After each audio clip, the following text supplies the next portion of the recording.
ಶಿವಮೊಗ್ಗದಲ್ಲಿ ಡಿಸಿಸಿ ಬ್ಯಾಂಕ್ನ 22 ನೂತನ ಶಾಖೆಗಳ ನಿರ್ಮಾಣಕ್ಕೆ ತೀರ್ಮಾನಿಸಲಾಗಿದೆ. ಇದರ ನಡುವೆ ಕೆಲ ಶಾಖೆಗಳನ್ನು ನೂತನವಾಗಿ ಆರಂಭ ಮಾಡಲಾಗುತ್ತದೆ ಎಂದು ಡಿಸಿಸಿ ಬ್ಯಾಂಕ್ ಅಧ್ಯಕ್ಷ ಆರ್.ಎಂ. ಮಂಜುನಾಥ್ ತಿಳಿಸಿದರು. 22 ಶಾಖೆಗಳ ಪೈಕಿ ಸೊರಬ ತಾಲೂಕಿನ ಜಡೆ, ಶಿಕಾರಿಪುರ ತಾಲೂಕಿನ ಸುಣ್ಣದಕೊಪ್ಪ, ಭದ್ರಾವತಿ ತಾಲೂಕಿನ ಕಲ್ಲಿಹಾಳ್ನಲ್ಲಿ 3 ಶಾಖೆಗಳು ಆರಂಭವಾಗಲಿದ್ದು, ಉಳಿದ 19 ಶಾಖೆಗಳು ನಂತರದಲ್ಲಿ ಪ್ರಾರಂಭವಾಗಲಿದೆ ಎಂದು ಮಾತನಾಡಿದರು.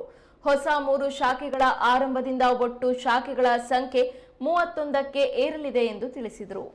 ಹೊಸ ಶಾಖೆಯನ್ನು ನಾವು ಶಾಖೆಗಳನ್ನು ತೆರಿತಾ ಇದ್ದೀವಿ. ನಾವು 22 ಶಾಖೆಗಳಿಗೆ ನಾವು ಅನುಮತಿಗಾಗಿ ರಿಸರ್ವ್ ಬ್ಯಾಂಕಿಗೆ ಸಲ್ಲಿಸಿದ್ವಿ. ನಾವು ಕಳೆದ 6-7 ತಿಂಗಳ ಹಿಂದೆ, ಒಂದು ವರ್ಷದ 3 ಶಾಖೆಗಳಿಗೆ ಅನುಮತಿಯನ್ನು ರಿಸರ್ವ್ ಬ್ಯಾಂಕ್ ಈಗಾಗಲೇ ಕೊಟ್ಟಿದೆ.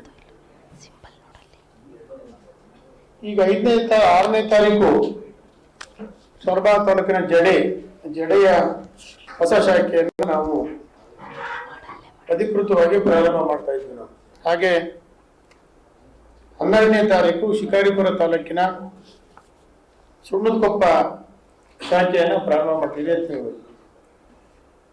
18ನೇ ತಾರೀಕು ನಾವು ಕಲ್ಲಿಹಾಳ್ ಸರ್ಕಲ್, ಭದ್ರಾವತಿ ತಾಲೂಕಿನ ಕಲ್ಲಿಹಾಳ್ ಸರ್ಕಲ್ 3 ಶಾಖೆಗಳನ್ನು ಈ ತಿಂಗಳ ಅಂತ್ಯದೊಳಗಡೆ, ಅಂದರೆ 15ನೇ ತಾರೀಕು ಒಳಗಡೆ 6, 12 ಮತ್ತು 18ಕ್ಕೆ ಉದ್ಘಾಟನೆ ಮಾಡಿ ಪೂಜೆ ಸಾಂಪ್ರದಾಯಿಕ ಪೂಜೆಗಳ ಜೊತೆ ಉದ್ಘಾಟನೆ ಮಾಡ್ತೀವಿ. ಅಧಿಕೃತವಾಗಿ ಅಂದರೆ ಶಾಖೆಯ ಕೆಲಸಗಳು ಪ್ರಾರಂಭ ಆಗುತ್ತೆ.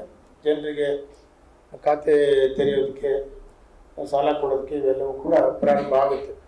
ಉದ್ಘಾಟನೆಯನ್ನು ನಿಧಾನವಾಗಿ, ಯಾಕೆಂದರೆ ಈ ಮಧ್ಯೆ 9ನೇ ತಾರೀಕಿಂದ ನಮ್ಮ ಅಧಿವೇಶನ ಇರೋದ್ರಿಂದ, ವಿಧಾನಸಭಾ ಅಧಿವೇಶನ ಇರೋದ್ರಿಂದ ಅದೆಲ್ಲ ಮುಗಿದ ನಂತರ ಅಧಿಕೃತ ಉದ್ಘಾಟನೆಗಳನ್ನು ನಾವು ಮಾಡಿಸುವಂಥದ್ದು ಮಾಡ್ತೀವಿ ಅನ್ನೋಂಥದ್ದು.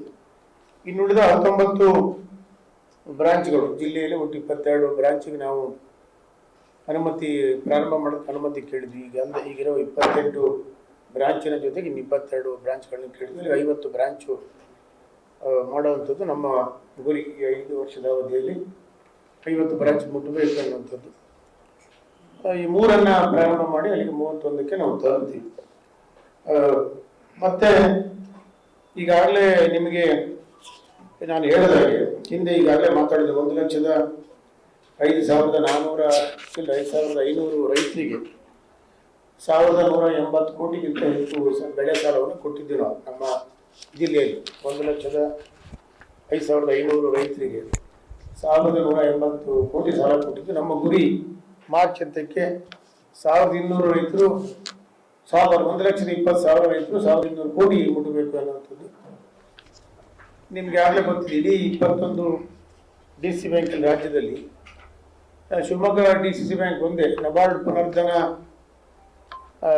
ಕಡಿಮೆ ಆದರೂ ಕೂಡ ನಾವು 200 ಕೋಟಿಯಷ್ಟು ಹೊಸ ಸಾಲವನ್ನು ಕೊಡುವಂಥ, ಹೆಚ್ಚುವರಿ ಸಾಲವನ್ನು ಕೊಡುವಂಥ ನಿರ್ಣಯ ತಗೊಂಡು ಈಗಾಗಲೇ ಅದನ್ನು ನಾವು ಗುರಿ ಮುಟ್ಟುವಂಥ ಕೆಲಸವನ್ನು ಮಾಡಿದ್ವಿ. ಇನ್ನೊಂದು 20 ಕೋಟಿ ಕೊಟ್ಬಿಟ್ರೆ ನಮ್ಮದು ಅಷ್ಟು ಗುರಿಯನ್ನು ನಾವು ಮುಟ್ತೀವಿ.